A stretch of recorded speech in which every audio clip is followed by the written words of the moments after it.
Guys, আসসালামু আলাইকুম। Welcome to my new blog. Guys, তোমরা কেমন আছো? আশা করি তোমরা অনেক অনেক ভালো আছো। সো তোমাদের দোয়াতে আলহামদুলিল্লাহ আমি অনেক অনেক ভালো আছি। সো গাইস, আজকে অনেকদিন পরে হঠাৎ করে একটা প্ল্যান করছি যে একটা ব্লগ করব। সো আজকে আমরা ঢাকা আসলের ভিতরে আছি, সালাবাগে আছি। বাট এখন হঠাৎ করে জুমা নামাজ পড়ে আমরা সবাই মিলে একটা প্রোগ্রাম ব্যবস্থা করছি যে আজকে আমরা ঢাকা সাভারে যাব। সো আজকে আমাদের সাথে আমাদের ভাই বাজার অনেকেই যাবে, তারা অলরেডি রওনা দিয়ে দিছে। আর গাইস, তোমাদের সাথে পরিচয় করা দেই। সো এটা হলো আমাদের হিমেল ভাই, তিনিও যাবেন।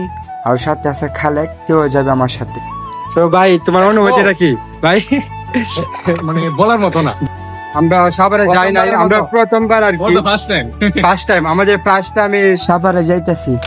আর গাইস, বলতে বলতে আমরা সবাই রওনা দিয়ে দিলাম।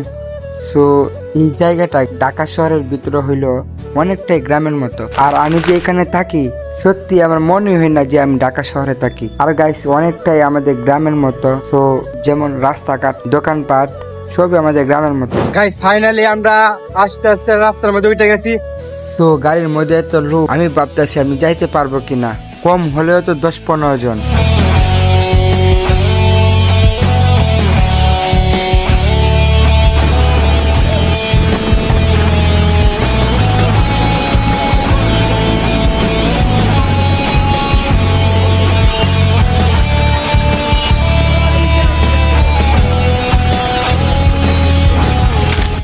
সো ফাইনালি গাইস, অবশ্যই আমরা বলতে না বলতে ঢাকা সাভারে আসা পড়ছি। আর গাইস, কথাটা হলো যে এখানে আসার কারণটাই হচ্ছে যে স্মৃতিসৌধ আসা। আর গাইস, স্মৃতিসৌধ যাব না এটা কি হয়? তো চলো ভিতরে যাওয়া যাক।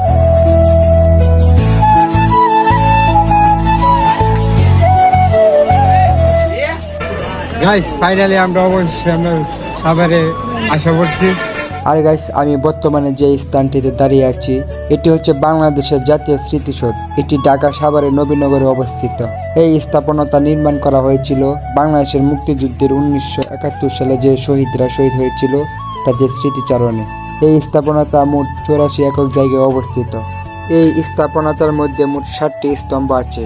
গাইস, আপনারা জেনে থাকবেন এই 7টি স্তম্ভ দ্বারা বাংলাদেশের মুক্তি সংগ্রামে মোট 7টি আন্দোলনের নির্দেশ বহন করে।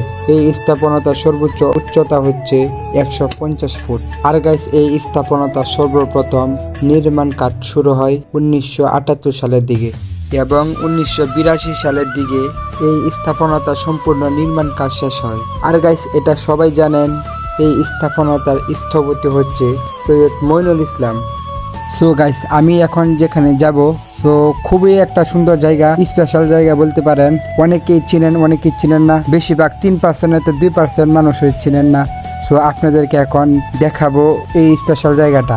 সো তোমরা প্রশ্ন করতে পারো এটা আবার কোন জায়গা? হ্যাঁ গাইস, এটা হলো স্মৃতিসৌধের নিচে, স্মৃতিসৌধের ভিতরেও বলতে পারেন। আর গাইস, আমি কিন্তু ফার্স্ট টাইম এটার ভিতরে ঢুকবো।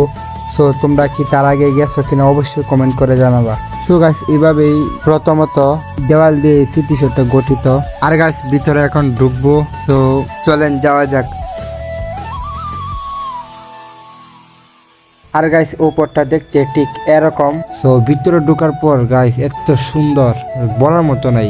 আমি তো ভাবতেই পারি না যে এত সুন্দর ভিতরে। গাইস, ভিতরে দেখেন গলির মতো, একটা কিছুটা গলির মতো। সো বেশি কথা আর বাড়াবো না, চলো ভিডিও দেখা যাক।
সো গাইস, ভিতরটা খুবই সুন্দর, আমার কাছে অনেক ভালো লাগছে। সো তোমাদের কাছে কেমন লাগছে অবশ্যই কমেন্ট করে জানাবা। আর গাইস, যার কথা না বললে নয়, মানে আমার বন্ধু খুব ভালো একটা মানুষ, ভালো মনের মানুষ। সবাই মিলে, রুমমেট সবাই মিলে আমরা ঢাকা সাভার স্মৃতিসৌধ আশা করছি। তো তোমার কাছে কেমন লাগতেছে বন্ধু?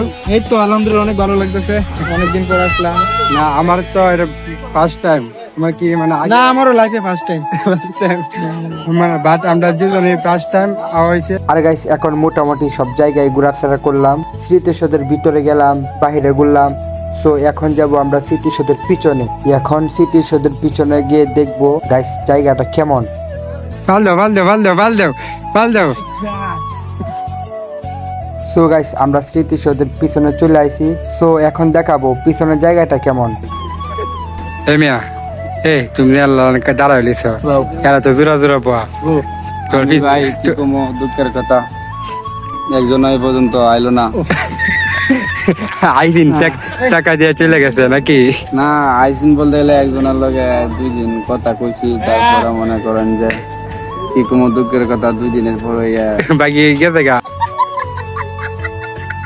আমরা দুজনে আছি বন্ধু, যাদেরকে বলা হয় সিঙ্গেল। সিঙ্গেল মানে আমরা একমাত্র মানে নীরবতা পালন করতেছি এখানে আসা। সেটা হলো স্মৃতিসৌধের পিছনে যে জায়গাটা। এখানে আমি আসি। সো কেউ যদি স্মৃতিসৌধ আসেন তাহলে অবশ্যই স্মৃতিসৌধের পিছনে যে জায়গাটা এখানে আসবেন। আর এখানে আসলে অবশ্যই আশা করি আপনার অনেক ভালো লাগবে। পিছনে অনেক সুন্দর, সামনের থেকে আমার যা মনে হয় আর কি।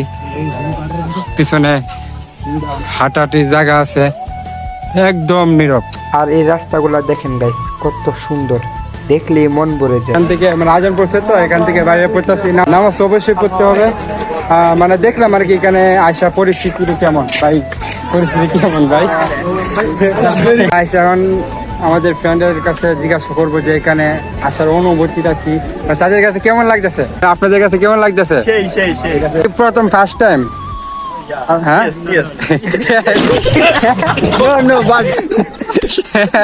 আমি আরেকবার এসেছিলাম, বাট ওই দিন বৃষ্টি ছিল, ঠিক আছে, যার কারণে এত সুন্দরভাবে এনজয় করতে পারি। বাট আজকে ফিলিংস ভাই, এটা এর হাত ধরে হাঁটার বয়সে আমি আমার বন্ধুর হাত ধরে হাঁটতেছি, বুঝছেন? তাও আমার গার্লফ্রেন্ড আমাকে লয়াল বলে না, খালি বলে দয়াল নাকি দয়াল। গাইস, ফাইনালি আমরা চলে যাইতেছি আমরা বাসার দিকে, রওনা যাইছি অবশ্যই। তো আমরা মোটামুটি সবকিছু ঘোরাফেরা করার পর আমরা এখন রওনা যাইছি। আর গাইস, এখানে ঘোরাফেরা করার পর অনেক অনেক ভালো লাগতেছে গাইস। তার চাইতে বেশি ভালো লাগতেছে জাতীয় স্মৃতিসৌধের পিছনে যে জায়গাটা, অসাধারণ। আর গাইস, আপনারা আসবেন, ঘুরবেন, দেখবেন, অনেকটাই ভালো লাগবো। সো অনেক এনজয় করলাম, ঘোরাফেরা করলাম, সবকিছু দেখলাম, তোমাদের কাছেও শেয়ার করলাম। আর গাইস, ভিডিও শেষে একটা কথাই বলবো, সো মানুষ মাত্রই ভুল। যদি এই ভিডিওতে কোনো ভুল বেয়াদবি হয়ে থাকে ক্ষমার দৃষ্টিতে দেখবেন। আর আপনাদের মতামত অবশ্যই কমেন্ট করে জানাবেন ভিডিওটা কেমন হয়েছে। সো সবাই ভালো থাকবেন, সুস্থ থাকবেন, আল্লাহ হাফেজ।